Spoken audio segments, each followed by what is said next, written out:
नमस्कार, सुजस बुलेटिन में आपका स्वागत है। मैं हूं आपके साथ अश्विनी सिरोही। एक नजर हेडलाइंस पर। मुख्यमंत्री ने ली बजट वर्ष 2025-26 की समीक्षा बैठक। कहा, गरीब, किसान, महिला और युवाओं का कल्याण हमारे बजट का केंद्र बिंदु। विश्व पर्यावरण दिवस के उपलक्ष्य में रन फॉर एनवायरमेंट का हुआ सफल आयोजन। आमजन ने ली पर्यावरण संरक्षण की शपथ। मुख्यमंत्री मंगला पशु बीमा योजना को लेकर पशुपालन मंत्री ने ली समीक्षा बैठक। योजना के लिए रजिस्ट्रेशन जल्द शुरू करने संबंधी दिए निर्देश। मुख्यमंत्री श्री भजनलाल शर्मा ने कहा कि विकसित राजस्थान के विजन को प्रभावी गति देने के लिए बजट 2025-26 में सभी आवश्यक प्रावधान किए। हमारे बजट में प्रदेश की 8 करोड़ जनता का कल्याण और समस्त 200 विधानसभाओं का सर्वांगीण विकास निहित है, जिससे प्रदेश वर्ष 2030 तक $350 बिलियन की अर्थव्यवस्था बन सकेगा। उन्होंने अधिकारियों को निर्देश दिए कि बजटीय प्रावधानों को समयबद्ध रूप से पूरा करने के लिए सभी विभाग आपसी समन्वय के साथ कार्य करें। श्री शर्मा मंगलवार को मुख्यमंत्री निवास पर वर्ष 2025-26 की चरणबद्ध और एकीकृत रूप से लागू की जाने वाली बजट घोषणाओं के क्रियान्वयन के संबंध में आयोजित समीक्षा बैठक को संबोधित कर रही थी। बैठक में उन्होंने अधिकारियों को निर्देश दिए कि जिन कार्यों का शिलान्यास हमारी सरकार के कार्यकाल में हो रहा है, उनका उद्घाटन भी हमारे ही कार्यकाल में हो। इसके लिए सभी घोषणाओं को समय पर पूरा होना सुनिश्चित किया जाए। उन्होंने कहा कि सभी विभाग कार्य योजना बनाकर चरणबद्ध रूप से होने वाले कार्यों के हर चरण की समय सीमा तय करें और उसी अनुरूप काम करें।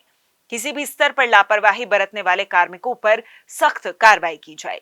श्री शर्मा ने कहा कि राज्य सरकार बजटीय घोषणाओं की प्रगति की नियमित मॉनिटरिंग कर रही है, जिससे अंतिम छोर पर बैठे व्यक्ति तक इन जन कल्याणकारी योजनाओं का समय पर लाभ पहुंचना सुनिश्चित हो सके।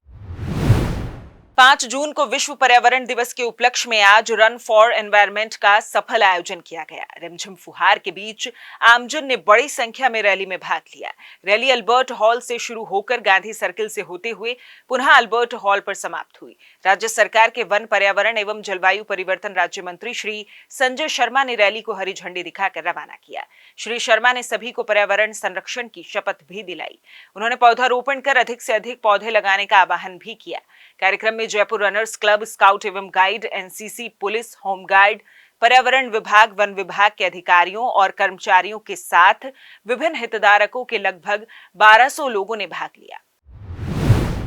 पशुपालन, डेयरी एवं देवस्थान विभाग मंत्री श्री जोराराम कुमावत ने कहा कि राज्य सरकार की बजट घोषणा 2025-26 के तहत मुख्यमंत्री मंगला पशु बीमा योजना के लिए रजिस्ट्रेशन की प्रक्रिया जल्द ही प्रारंभ होगी। योजना के तहत पशुपालक परिवारों के 42 लाख गाय, भैंस, भेड़, बकरी और ऊंट का रिस्क कवर किया जाएगा। श्री कुमावत मंगलवार को शासन सचिवालय में आयोजित योजना की समीक्षा बैठक को संबोधित कर रहे थे। उन्होंने योजना का प्रभावी रूप से क्रियान्वयन करने के लिए अधिकारियों को निर्देश देते हुए कहा कि पशुओं के हेल्थ सर्टिफिकेट के साथ ही उसकी बीमा पॉलिसी भी जारी की जाए, जिससे ये काम अपने निर्धारित समय अवधि में पूरा हो सके। उन्होंने पिछले वर्ष की बीमा पॉलिसी जारी करने की धीमी गति पर नाराजगी जाहिर करते हुए सर्वेयर की संख्या में बढ़ोतरी करने के निर्देश दिए। बैठक में बजट घोषणा के मुताबिक इस वर्ष 42 लाख पशुओं का बीमा कवर करने के संबंध में विस्तार से चर्चा हुई और श्री कुमावत ने विभाग के अधिकारियों को इसी महीने नए रजिस्ट्रेशन के लिए ऑनलाइन आवेदन प्रक्रिया शुरू करने के निर्देश दिए। राजस्थान राज्य प्रदूषण नियंत्रण मंडल के सदस्य सचिव श्री शारदा प्रताप सिंह ने मंगलवार को झालाना स्थित आरएसपीसीबी मुख्यालय में प्रेस कॉन्फ्रेंस को संबोधित किया। इस दौरान उन्होंने 5 जून विश्व पर्यावरण दिवस के अवसर पर होने वाले जन जागरूकता कार्यक्रमों की जानकारी दी। श्री शारदा प्रताप सिंह ने बताया कि इस वर्ष संयुक्त राष्ट्र पर्यावरण कार्यक्रम की वैश्विक थीम प्लास्टिक प्रदूषण को हराएं है। इसके अनुसरण में विश्व पर्यावरण दिवस के अवसर पर आरएसपीसीबी द्वारा पर्यावरण के प्रति जन चेतना जागृत करने के उद्देश्य से प्रतिवर्ष की भांति इस वर्ष भी विभिन्न कार्यक्रमों का आयोजन किया जा रहा है। उन्होंने बताया कि इस बार मंडल ने पर्यावरण दिवस के अवसर पर 1 महीने की लंबी अवधि तक जागरूकता कार्यक्रमों का संचालन करने का फैसला लिया। सुजस बुलेटिन में आज के लिए इतना ही। फिर होगी आपसे मुलाकात, तब तक के लिए नमस्कार।